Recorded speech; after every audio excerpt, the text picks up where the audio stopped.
Hi, and welcome back to our continuing series. And we are on chapter 6, and we'll be talking about what it's like to be an internalizer. So, in the previous chapter, we have spoken about how different children react to emotionally immature parenting. And we've spoken about the healing fantasies, we've spoken about developing the role self, and we have also spoken about how children cope with that emotionally immature parenting. And in the previous chapter, we spoke about externalizers, and now we are about to start speaking about internalizers. So, if you've not had an opportunity to listen to that previous video, go back and listen to that one. You can also listen to this, which is about internalizers, and we are on chapter 6 of Adult Children of Emotionally Immature Parents by Dr. Lindsay Gibson. Okay, so internalizers. Internalizers are curious and they are problem solving, they are self reflective. These are people who take self development very seriously, and I think this is obviously as an adult. Children are not like that, like adults.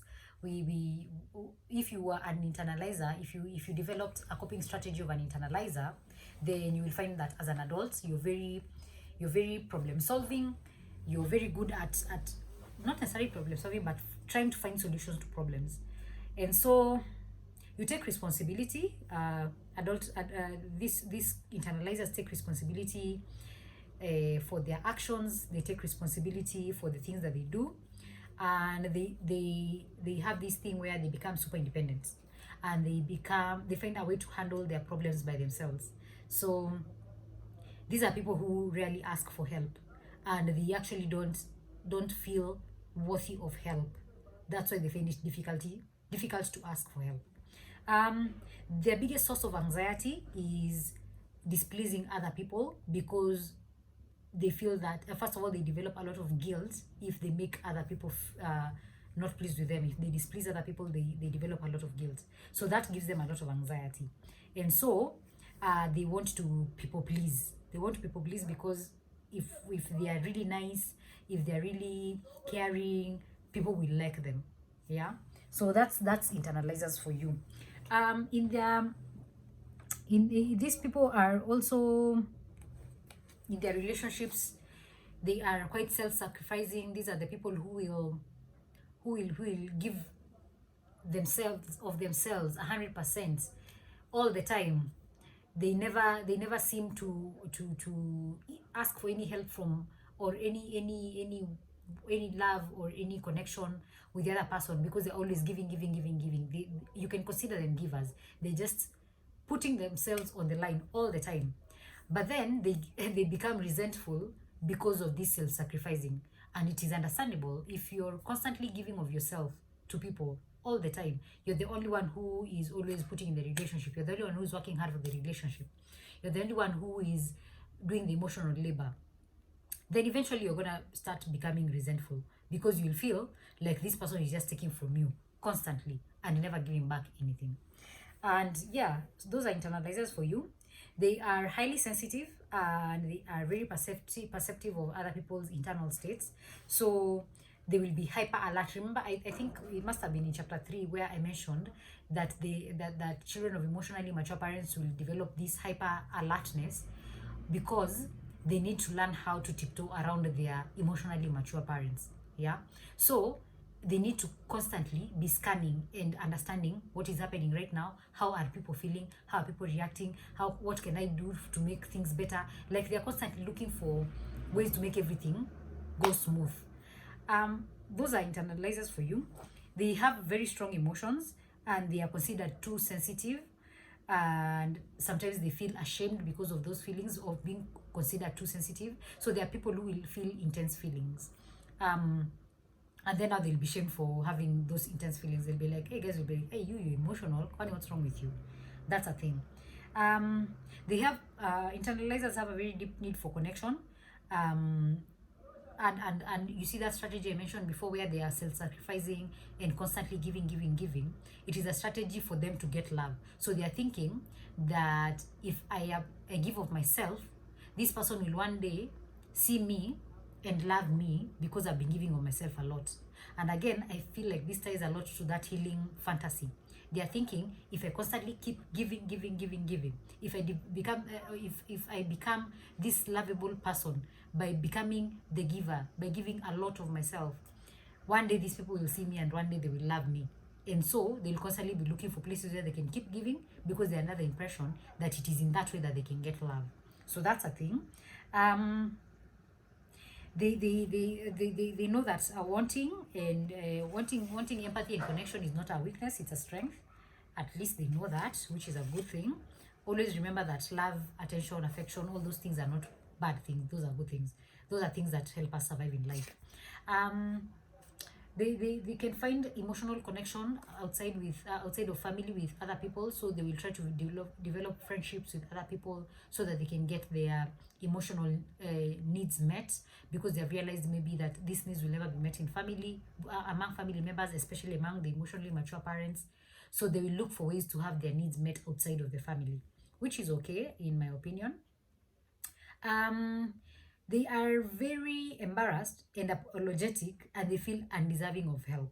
So these are people, remember again, as I said in the beginning, they don't like asking for help because they don't feel like they are worthy of help. They don't feel like they deserve help. They deserve love. They deserve all these things, because for them, they're they're just like, I've been neglected emotionally. Mpaka, I've realized that I will probably never get this thing. Yeah. And so these are people who will minimize their needs. They will minimize their suffering. They will minimize their pain. They'll always be like, for example, I know this person does not meet my emotional needs, but it's okay. I'll be fine. Itakuwa tu sawa. Hizi vitu zinakuanga tu hivyo. Like they'll find a way to make themselves seem like they're asking for too much for wanting emotional connection, especially in those relationships that are not reciprocated. So they'll always downplay their pain. They'll always downplay how much they're not enjoying not receiving this emotional connection. So look out. If you're an internalizer, please shed that. They can also, I think I mentioned this, they can become super independent. They're the people who are always doing things by themselves. They never ask for help. They are on their own, super independent. They don't see abuse for what it is. And I'm going to use abuse to cover a multitude of behaviors, in the sense that, for example, emotional neglect is abusive, of course, because this is an integral part of your life that is not being attended to. And so they don't see it as that. They will find a way to justify why this person cannot meet the emotional needs, whether it's their parent or it's some other person they're in a relationship with. They'll find a way to justify why and to excuse behaviors of other people who do not meet the emotional needs. Because for them, they think that if I become this person who can justify these things, I might get some love at some point. Remember, this is just a desire for them to connect. These people learn to ignore their feelings. As I said, they minimize their pain, they minimize their suffering. So they ignore their own feelings, they ignore their gut instincts. They're like that. And they do most of the emotional labor in relationships. All the emotional work, emotional labor, as I mentioned previously, they're the people who will be super empathetic. They're the people who practice a lot of self-control. They're very thoughtful in relationships. They're very loving and kind, and they are present. They will drop everything for you. They're like they're like the people who just put their lives on hold to make you happy completely in a relationship. And that leaves them very open to manipulation and being taken advantage of. They are under the impression that self-neglect and self-sacrifice will bring them love, and so they feel guilty for wanting anything for themselves. If they buy anything for themselves, let's use a physical thing. If they buy something for themselves, they will need to justify a lot to themselves why they deserve to have this good thing. If they get opportunities that put them in powerful places, they will doubt themselves constantly. They will suffer from imposter syndrome severely, because they don't feel worthy of love and affection and attention and all these things. They don't feel worthy of these things. So if you don't feel worthy of these things, even when you get them, you will find ways to sabotage yourself. You'll find ways to push away those good things. You'll find ways to make yourself look like you do not deserve them, because you don't feel worthy. And that is internalizers for you. So if you're a parent, look out for these behaviors in maybe your kids. Look out for if these behaviors happened in your childhood when you were growing up. Did you develop some internalizer behaviors? and what were they in response to. And if you use this lens that we are working with right now, the lens of emotionally mature parenting, you will find that there's a lot of behavior that was excused in childhood with our parents, that was emotional abuse, that was emotional neglect, and that was emotionally isolating for us, and it made us feel very lonely. And so when you became an adult, you developed these behaviors that helped you cope. So if you're an internalizer, do not lose heart, usichoke. Uko peke yako. There are so many people out here, and the work begins when you first of all identify where you are. If you're an externalizer as well, that does not mean that now there's a problem at now you're a bad person or whatever. No, it's not. This is just something that we said from the beginning. This is a learning experience, and we are trying to get the most out of this book that I read. I'm trying to get the most out of it and give it to you, so that even you, when you go to sit by yourself, as you think about these things, you can try to see, where do I fall, and how can I make my life better? How can I change things in my life? How can I change the circumstances that surround me? Because again, you cannot go back and change your childhood. It has already happened. It was what it was. Now you're an adult, and there's strength in being an adult. You can choose better. You can choose different. You can choose different relationships. You can choose to become a better person on a daily basis. So that is everything that I have, that I got from the book about internalizers. And in our next chapter, we're going to be talking about how you awaken, how you finally realize that there's life beyond this particular story that you've lived, this narrative that you've lived around your life. There's life after it. There's options for you to live better, and that's what we're going to be covering in chapter 7. So stick around for that, and click the link. I'm going to attach that here, and you can click on that and go to the next video. And I wish you a good one.